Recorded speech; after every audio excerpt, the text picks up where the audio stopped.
রাসূলুল্লাহ ইয়া হাবিবাল্লাহ ইয়া রাসূলুল্লাহ ইয়া হাবিবাল্লাহ আমার মতের নিদান কালে আসিও নবী গো আমার শিয়রে দেখিব আপনাকে আপন নজরে ইয়া রাসূলুল্লাহ ইয়া হাবিবাল্লাহ ইয়া রাসূলুল্লাহ ইয়া হাবিবাল্লাহ আসসালাতু ওয়াসসালামু আলাইকা ইয়া রাসূলুল্লাহ আলহামদুলিল্লাহ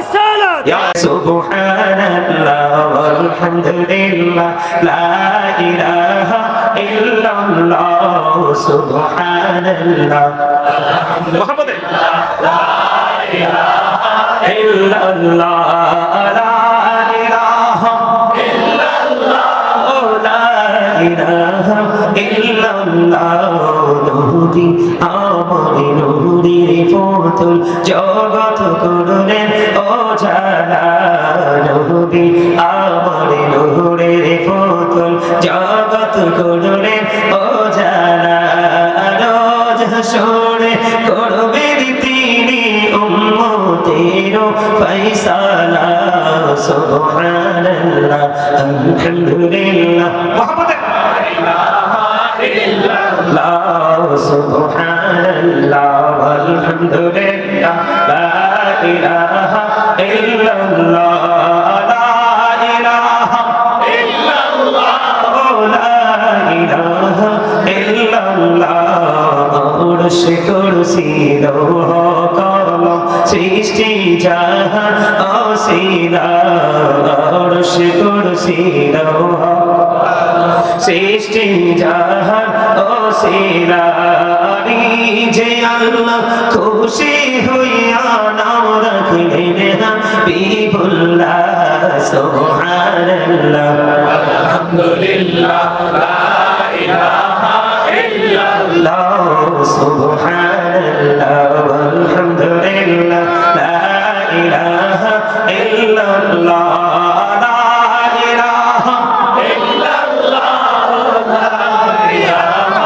ইল্লাল্লাহ নামের সাথে নাম মিশাইয়া যারে আল্লাহ পাঠাইলা নামের সাথে নাম মিশাইয়া যারে আল্লাহ পাঠাইলা যে আল্লাহ দোস্ত বলে তার প্রেমে বুঝিলা সুবহানাল্লাহ আলহামদুলিল্লাহ লা ইলাহা ইল্লাল্লাহ সুবহানাল্লাহ আলহামদুলিল্লাহ লা ইলাহা ইল্লাল্লাহ লা ইলাহা ইল্লাল্লাহ লা ইলাহা ইল্লাল্লাহ শাহাদাতের বাণী ছুটে আসিলেন কামলি বলা শাহাদাতের বাণী ছুটে আসিলেন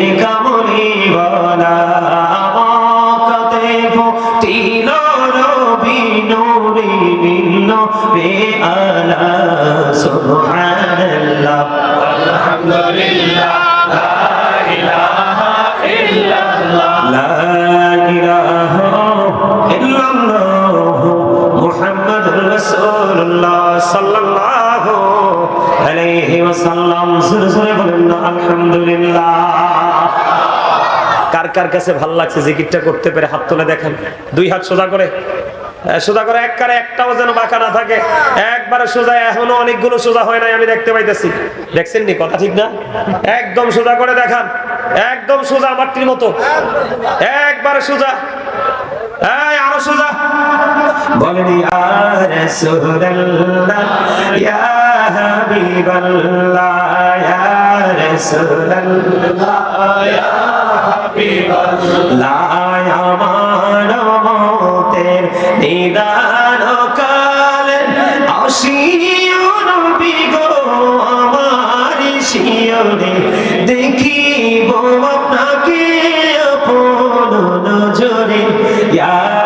রাসূলুল্লাহ ইয়া হাবিবাল্লাহ ইয়া রাসূলুল্লাহ ইয়া হাবিবাল্লাহ আসসালাতু ওয়াসসালামু আলাইকা ইয়া রাসূলুল্লাহ আলহামদুলিল্লাহ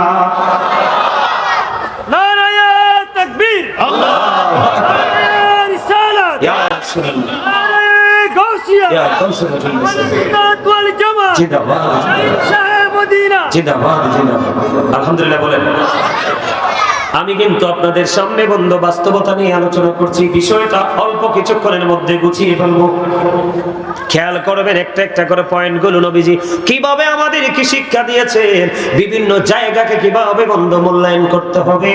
আপনি যদি মূল্যায়ন করতে না জানেন কখনো অন্য জায়গায় নিজে মূল্যায়ন পাবেন না, ঠিক না? বিশেষ করে মুসলমান হিসাবে আপনাকে আমাকে যদি আমরা যদি মূল্যায়ন পেতে চাই তাহলে নবীজির আদর্শটাকে বাস্তবে লালন করতে হবে বন্ধু। আমি যেটা বলতেছিলাম, সাদ বিন মুআজ রাদিয়াল্লাহু তাআলা প্রতিদিন আপনার আমার প্রাণের নবীর পিছনে এশারের নামাজ তিনি জামাতে পড়তেন বন্ধু, পড়ে উনি ওনার গোত্রে গিয়ে তিনি নিজে আবার ইমাম হয়ে বন্ধু মানুষকে নামাজ পড়িয়ে দিতেন। নামাজ পড়তে পড়তে পড়তে পড়তে বন্ধু একদিন দেখতে পাওয়া গেল সাদ বিন মুআজ রাদিয়াল্লাহু তাআলা এশারের জামাত পড়ানোর জন্য দাঁড়িয়ে গেছে। গভীর খেয়াল করবেন কিন্তু বন্ধু, বর্তমানে বাংলাদেশে বিভিন্ন জায়গায় মুসল্লিরা যাদের একটু সমাজের মধ্যে অসৎ পয়সাওয়ালা, এরা দেখবেন ইমাম সাহেবদেরকে একটু বেশি ডিস্টার্ব করে। কথা বলেন না কেন? কিন্তু ভদ্র জেন্টেল গরিব সে কিন্তু আমল করতে পারুক বা না পারুক কখনো আলেমদেরকে ডিস্টার্ব করে না, ঠিক কিনা বলেন? এই যে নবীজির যে এই বক্তব্যটা, এই যে মজার যে পয়েন্ট, এটা আপনার আমার জন্য বড় নিয়ামত।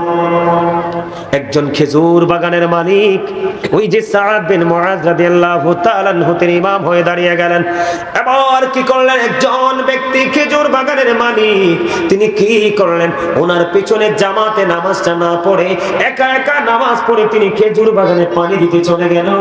যখন তিনি খেজুর বাগানে পানি দিতে চলে গেল বন্ধু, এই যে তিনি জামাতে নামাজটা পড়লো না, জামাতে নামাজ না পড়ে একা একা তিনি নামাজ পড়ে খেজুর বাগানে তিনি পানি দিতে চলে গেল বন্ধু।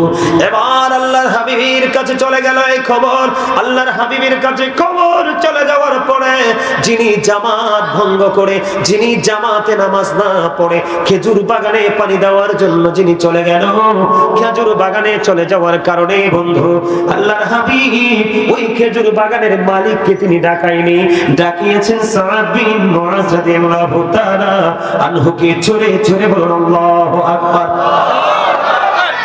সাদ বিন মুআজকে ডেকে আল্লাহর হাবিব বললেন, তুমি যখন লম্বা মানুষকে অসংখ্য মুসল্লি নিয়ে যখন তুমি নামাজ পড়াবা তখন তুমি ছোট ছোট আয়াত দিয়ে তুমি নামাজ পড়াও, ছোট্ট ছোট্ট কিরাত দিয়ে তুমি নামাজ পড়াও। এই যে বন্ধু একটা ইস্যু আমি আপনাদের সামনে তুলে ধরলাম, যেটা নবীজির বন্ধু হাদিস থেকে কালেক্ট করতে পেরেছি। বন্ধুরি আমার, আমাদের মধ্যে অনেকে অসুস্থ থাকতে পারে, অনেকের হাজত থাকতে পারে, বিভিন্ন ধরনের সমস্যা থাকতে পারে।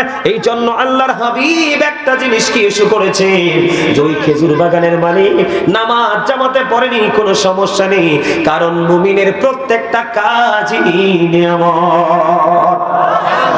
এখানে আল্লাহর হাবিব খেজুর বাগানকে মূল্যায়ন করেছে, নামাজকে কোরআন তেলাওয়াতকে অবমূল্যায়ন করেছে, এটা এমনটি নয়। আল্লাহর হাবিব ওইটাকে ওইটার জায়গায় রেখেছেন। যেহেতু অসংখ্য মুসল্লি উপস্থিত হয়েছে, কে কোন অবস্থায় আছে তুমি তো জানো না। এবং বন্ধু এক্সাম্পল হলো খেজুর বাগানের মালিক, খেজুর বাগানে পানি দেওয়ার সময় চলে যায়। ও বন্ধু, খেজুর বাগানে পানি দেওয়াটাকে নবীজি মূল্যায়ন করলো, এটার কারণ হলো গোটা পৃথিবীর বুকে খেজুরের মাধ্যমে মুমিনের অনেক বড় খাবারের যোগান হয় খেজুর। জোরে কন্যা সুবহানাল্লাহ। এবং অনেক অর্থ বন্ধু উপার্জন করা হয় এই খেজুর থেকে। এবং এটা বাস্তব জীবনে বাস্তবতা হলো, মানুষের পেটে খাবার না থাকলে কিন্তু কোনো কিছুই ভালো লাগবে না। তুমি আমল করবে ঠিকই, তবে তুমি তোমার জীবনকে বাঁচানোর জন্য বাস্তবমুখী যেই কর্মগুলো, এর মধ্যে একটা হলো খাবার উৎপাদন করা। এই জন্য ওই যে ব্যক্তিটা জামাতে নামাজ না পড়ে খেজুর বাগানে পানি দিতে চলে গেল, সে রং করেনি, সে কোনো অন্যায় করেনি, সে অন্যভাবে মুমিন হিসাবে মানুষকে অর্থনৈতিকভাবে যোগান দেওয়ার জন্য, ফসল উৎপাদনের জন্য তিনি কি করলেন? চলে গেলেন। জোরে জোরে কন্যা সুবহানাল্লাহ। শিক্ষাটা দেখতে পাইছেননি? চমৎকার না? কি দারুণ শিক্ষা নবীজি দিয়েছে। আজকে যদি আমরা রাসূলের আদর্শটাকে একটু লালন করতে পারতাম, আমার পৃথিবীও হতো নিয়ামত, আমার ভবিষ্যৎ কবরও হতো, হাসর হতো নিয়ামত। এখন আমার কাছে মনে হয় কিছু সময়ের জন্য পৃথিবীর মানুষের কাছে পৃথিবীটা নিয়ামত, কিন্তু দু চোখ খাটার পরে হয়ে যাবে তার জন্য পারটা পুরোপুরি কিয়ামত। ঠিক না ঠিক? আরো জোরে বলেন।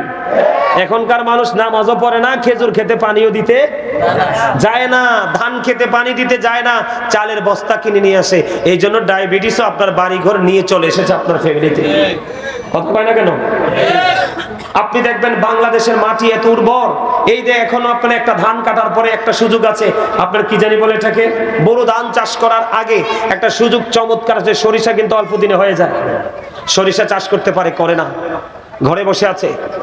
এই আমার দিকে তাকান, সরিষার তৈল যদি আপনি খেতে পারেন, গ্যাস্ট্রিক হবে না, কোলেস্টেরল হবে না, বদ হজম হবে না। বিশেষ করে মানুষের যে ঠান্ডা লাগে, এই ঠান্ডাটা মোটেও আপনাকে গ্রাস করতে পারবে না। সরিষার তৈলটা এতটা গুরুত্বপূর্ণ। আমার একজন ভক্ত আছে, আমাকে অনেক বেশি ভালোবাসে, উনি কিছুই দেন, ওনার ক্ষেত্রে সরিষার তেল চিবাইয়া পাঠাই দেয়। মারহাবা বলেন। এটা অনেক জিনিস, অনেক বড় একটা মজার জিনিস। আমি ব্যক্তিগতভাবে বাহিরের কোনো কিছু আমি খাই না, এই সয়াবিন তেল দিয়ে তৈরি করা, এই জন্য। আর আমি আমার ঘর ছাড়া কোথাও কোনো কিছু খাই না। দেশে দেশের বাহিরে গেলেও খাবার নিয়ে যাই সাথে করে, কারণ এখনকার মানুষও ভেজাল, মানুষের হাতও ভেজাল, তাদের উৎপাদিত দ্রব্য সামগ্রীও কি ভেজাল। এই ভেজালের তালে পড়ে পড়ে আপনার আমার বডিও হয়ে গেছে 100% ভেজাল। কথা বলেন না কেন? আরো জোরে। তাহলে বন্ধু, যে ব্যক্তি আগে আগে নামাজ পড়ে জমিনে চাষ করতে চায়, তাকে বকা দেয়া যাবে? কথা বলেন। আবার জুম্মার দিনে হাজার হাজার মুসল্লি আসে। জুমার দিনটা এত বড় নিয়ামতের দিন। আল্লাহর হাবিব বলেছেন, যে ব্যক্তি জুমার দিনে সবার আগে যাবে এবং সবার পরে মসজিদ থেকে বের হবে, গোসল করতে হবে অন্য দিনের চাইতে ব্যতিক্রম ভাবে, পোশাক পরতে হবে অন্য দিনের চাইতে ব্যতিক্রম, সুগন্ধি লাগাইতে হবে অন্য দিনের চাইতে ব্যতিক্রম। এই রাস্তা দিয়ে হেঁটে গেলে আশপাশের মানুষ যেন বলতে পারে কোনো না কোনো জান্নাতের মেহমান দিক দিয়ে হেঁটে গেছে। সব কিছু একটু এক্সক্লুসিভ ভাবে তুমি করবে, নিজেকে প্রিপেয়ার করবে, তুমি জান্নাতের বাগানের দিকে হেঁটে যাবে। আল্লাহর হাবিব বলেছেন, তুমি সবার পরে সবাই বের হয়ে গেলা সবার আগে, বের হয়ে আসলা সবার পরে। আল্লাহর হাবিব জানিয়ে দিয়েছে, ওই ব্যক্তিটা বের হওয়ার পরে তার ঘরে যাইতে যতগুলো কদম লাগবে, প্রত্যেকটা কদমের বিনিময়ে 1 বছরের নফল ইবাদতের সওয়াব দেওয়া হবে। তার মানে আপনি মসজিদ থেকে বাড়ি যাইতে যদি 50 কদম লাগে, আপনার আমল নামায় 50 বছরের সওয়াব দেওয়া হবে। 100 কদম লাগলে 100 বছরের সওয়াব দেওয়া হবে। 200 কদম লাগলে 200 বছরের সওয়াব হবে। বন্ধু, কোনটা বলতেছিলাম, কোথায় চলে গেলাম? আল্লাহর হাবিব তিনি বলে দিয়েছেন, আপনাকে আমাকে বন্ধু বুঝে নিতে হবে। জুম্মার দিনে খতিব সাহেব, আমার কাছে মনে হয় আমার এই দীর্ঘ জীবনে যত জুমার নামাজ পড়িয়েছি, আমার চাইতে ছোট সূরা দিয়ে মনে হয় কোনো হুজুর নামাজ পড়ায় নাই। কারণ যেদিন আমি জানতে পারলাম লম্বা জামাতে যখন তুমি দাঁড়িয়ে যাবে, তখন তুমি ছোট্ট ছোট্ট সূরা দিয়ে তুমি নামাজ পড়িয়ে দাও, কারণ বেশি বড় জামাতে বড় সূরা পড়া যায় না। আল্লাহর হাবিব বলে দিয়েছেন, যেমনটি বন্ধু আজকে যদি সাদ বিন মুআয যদি ওই জুমার ওই নামাজের ইমামতি যখন তিনি করেছেন, আল্লাহর হাবিব বলেছেন, তুমি যদি ছোট্ট সূরা আজকে পড়তা, তাহলে ওই লোকটা জামাতেও নামাজ পড়তো এবং সময় মতো খেজুর বাগানেও পানি দিতে যেতে পারতো। লম্বা জামাতে ছোট্ট সূরা পড়বেন। এখন আমাদের দেখেছে ট্রেডিশন বের হয়েছে, ইমাম সাহেব ছোট্ট সূরা পড়লে আউযুবিল্লাহ ভালো করে পড়তে পারে না, আলিফ বা তা সা ভালো করে পড়তে পারে না, ইমাম সাহেবের ভুল ধরে। কিন্তু ইমাম সাহেব তো ভালো করে জানে আল্লাহর হাবিব হলেন আমাদের কি মাস্টার, আমাদের লিডার, আমাদের নিদর্শন, আমাদের পথ চলার যে সবচেয়ে বড় উৎসাহদাতা এই পৃথিবীর বুকে আপনার আমার প্রাণের নবী। ঠিক কিনা বলেন? তাহলে কোন কর্ম কি করা যাবে না, একমাত্র কোরআন হাদিস বিরোধী কাজ ছাড়া। মুমিনের প্রত্যেকটা নিয়ামত, মুমিনের প্রত্যেকটা সওয়াব জোরে সুরে বলেন সুবহানাল্লাহ, আরো জোরে বলেন না সুবহানাল্লাহ। আমাদের দেশে কিছু লোক আছে বন্ধু, আমাদের দেশে কিছু লোক আছে মানে আল্লাহর হাবিবের আদর্শটা কেমন সেটা বোঝার চেষ্টা করে না। আমি আপনাদেরকে আরেকটা এক্সাম্পল দেই। আল্লাহর হাবিবের এক সাহাবী বন্ধু অসুস্থ হয়ে গেল, আমার দিকে তাকান। অসুস্থ যখন হয়ে গেল, আল্লাহর হাবিব ওই সাহাবীকে দেখতে গেলেন। খেয়াল করেন ইসলাম এবং আমার রাসূলের আদর্শ কতটা প্রেমময়, কতটা নিয়ামত। সাহাবীকে যখন আল্লাহর হাবিব দেখতে গেলেন, দেখার পরে বন্ধু ওই সাহাবী একটা ডাক দিয়ে বললেন, রাসূলুল্লাহ, ইয়া হাবিবাল্লাহ, নবী, নবী গো, আমার যে দৌলত আছে, আমার যে সম্পদ আছে, আমি আমার সবগুলো সম্পদ আল্লাহর পথে ব্যয় করে দিতে চাই। এবার আল্লাহর হাবিব আপনার আমার প্রাণের নবী একটা ডাক দিয়ে বললেন, না না না, তোমার সব সম্পত্তি খরচ করা যাবে না, দান করা যাবে না। ইয়া রাসূলুল্লাহ, ইয়া হাবিবাল্লাহ, নবী, নবী গো, তাহলে আমি অর্ধেকটা আমি দান করে দিব। আমার যে মওজুদ করা সম্পদ আছে এখান থেকে আমি অর্ধাংশ বিলিয়ে দিব, দান করে দিব। আল্লাহর হাবিব বললেন, না না, এখান থেকে অর্ধেকও দান করা যাবে না। ইয়া রাসূলুল্লাহ, আমি পুরোটাও দিতে পারবো না, আমি অর্ধেকটাও দিতে পারবো না, আমি তাহলে 1/3 দান করে দিব, তার মানে 3/1 অংশ দান করে দিব। আল্লাহর হাবিব বললেন, এটা করতে পারো। আপনারা কি আবার কি অসুস্থ হয়ে গেছে? হ্যাঁ,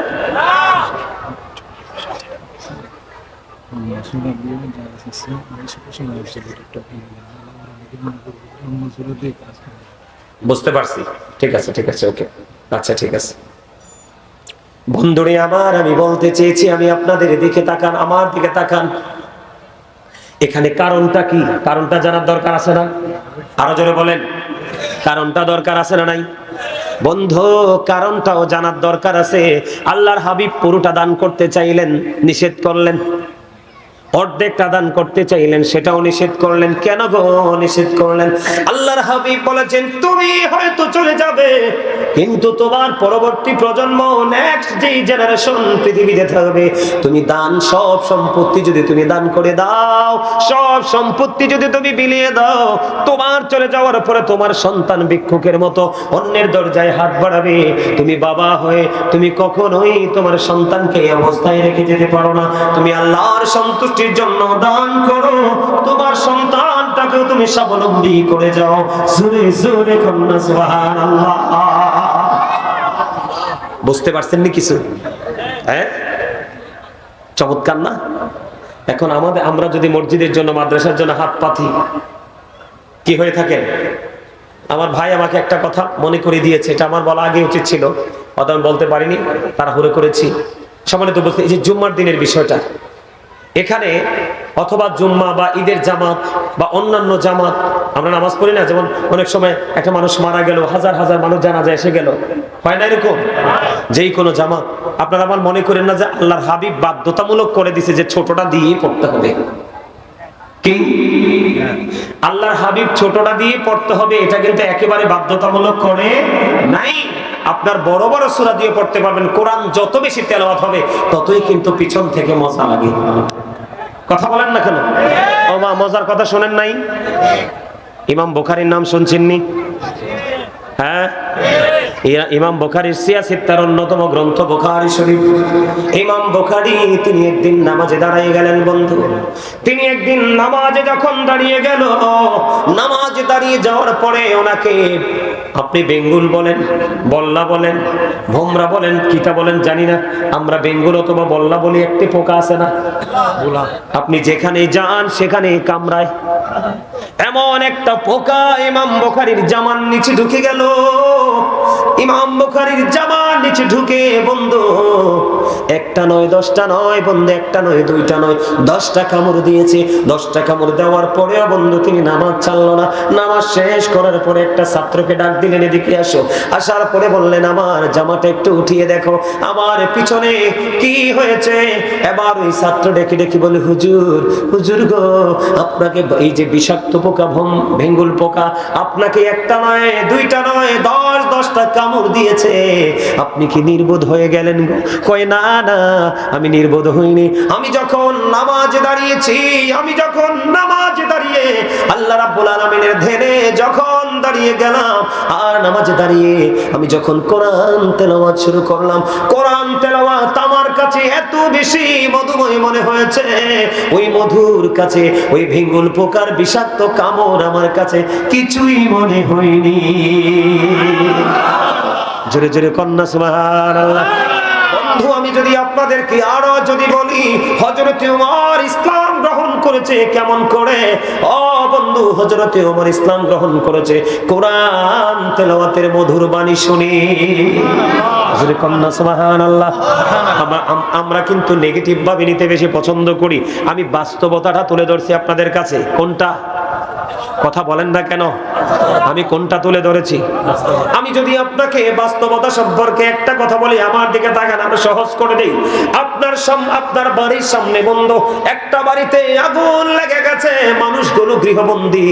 আমি এক্সাম্পল স্বরূপ দিই, এখন আজান হয়ে গেল, আসরের নামাজের আজান।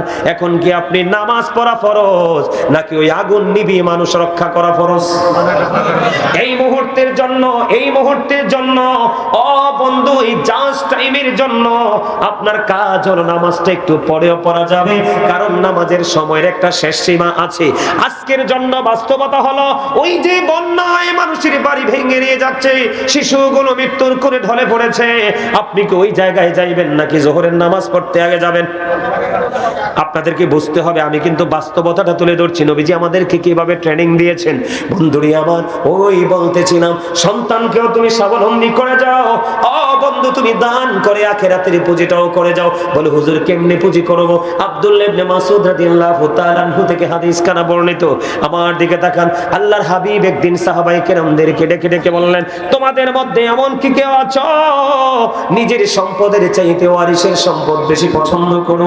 সাহাবায়ে কেরাম বললেন, ইয়া রাসূলুল্লাহ, ইয়া হাবিবাল্লাহ, নবী গো, ও প্রাণের নবী, আমাদের মধ্যে এমন কেউ নেই যে নিজের সম্পদের চাইতে ওয়ারিসের সম্পদ বেশি পছন্দ করে। এবার আমার নবীজি আবার পুনরায় বলতে লাগলেন, শুনে রেখো, কান খুলে শোনো, প্রাণ উজাড় করে তোমরা শোনো। হুজুর কেমন করে শুনবো? আল্লাহর হাবিব বলে দিয়েছেন, ইন্তেকাল করার আগে তুমি মসজিদের জন্য হোক, মাদ্রাসার জন্য হোক, এতিমদের জন্য হোক, রাস্তার জন্য হোক, কোন মানুষের হাঁটার জন্য পথের ব্যবস্থা করা হোক, যে কোনো ক্ষেত্রে আল্লাহর সন্তুষ্টির জন্য দান করে যাও। এগুলো হলো তোমার নিজের সম্পদ, আর তোমার উপার্জিত সম্পদ তুমি পৃথিবীতে রেখে গেলা, কিন্তু তুমি পৃথিবী থেকে বিদায় হয়ে গেছো, এগুলো আর তোমার না, এগুলোর